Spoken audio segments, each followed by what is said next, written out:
Hi, I'm Tamara Lackey, and I'm out here in Baltimore, Maryland, the headquartering city of Nations Photo Lab.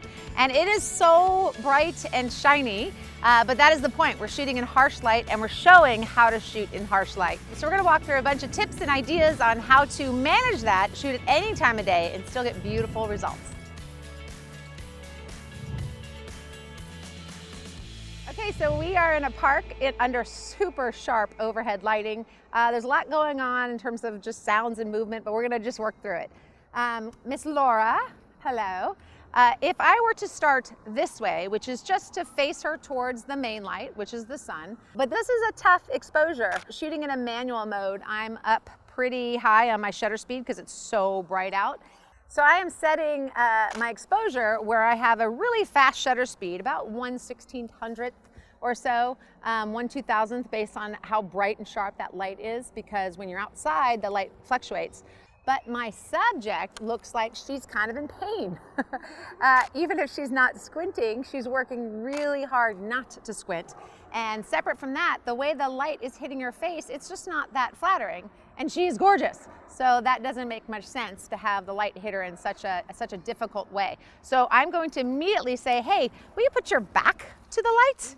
Let me move over here. Okay, so now that I have her up against the sun, I'm going to adjust my settings. I'm going to switch to a spot metering because she is backlit. And I have an option on my camera to be able to have an extra bright kind of highlight open setting for spot metering, which helps me as well because it is so sharp. So here I'm going to go ahead and expose a little bit more for the background than I am for her, so I don't have anything popping off. And so I'm now at a 1/1000th. I'm at a spot metering function, and I'm about at f3.5.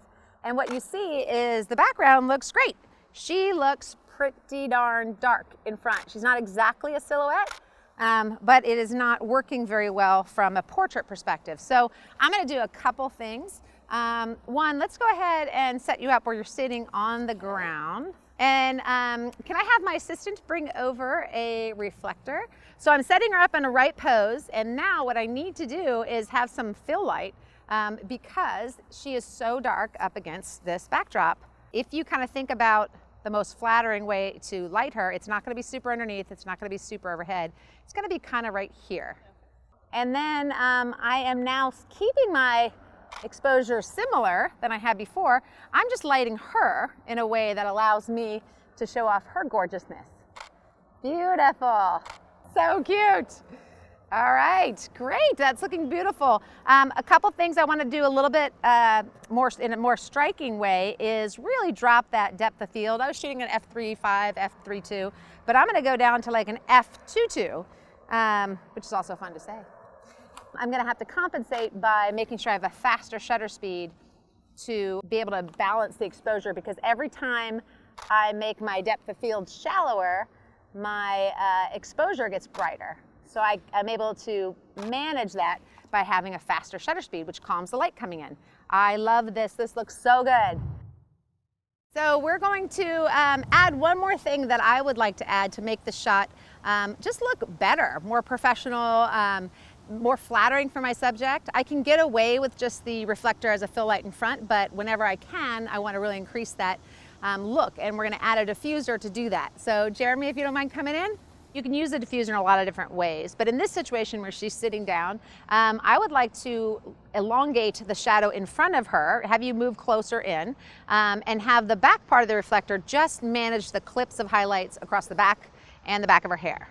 So if we kind of pull that up and do this, and you can use a diffuser in a lot of different ways. You can hold it up very high and not worry about shadows based on how you position it. If you've got larger groups, you're going to want to do it differently. But in this situation, this works pretty well. Yep.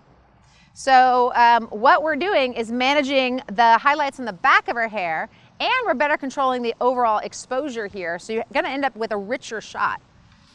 And I'm going to, yes, I love this. So I'm going to shoot pretty shallow at a f1.6. I've got 1/2000th because, again, as I drop my aperture, I need to go ahead and make my shutter speed faster. And I am going to, now pay attention to my actual subject. Thank you, you're doing great. Lovely.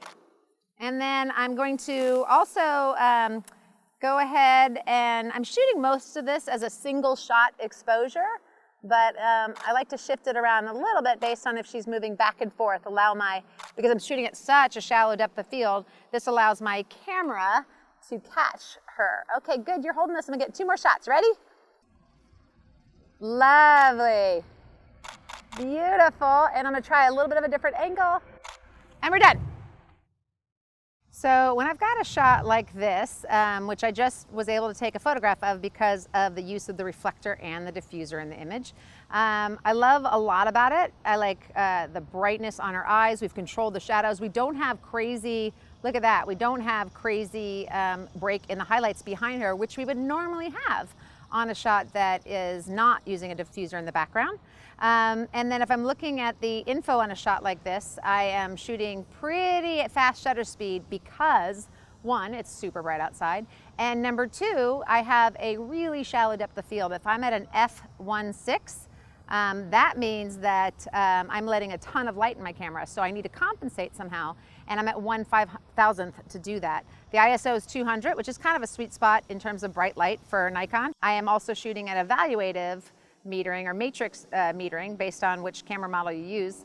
And the reason for that is because now that I've adjusted my shot over here to have that diffuser and reflector, I kind of have everything in a similar exposure, unlike I did before where she was just purely backlit and I was dealing with that.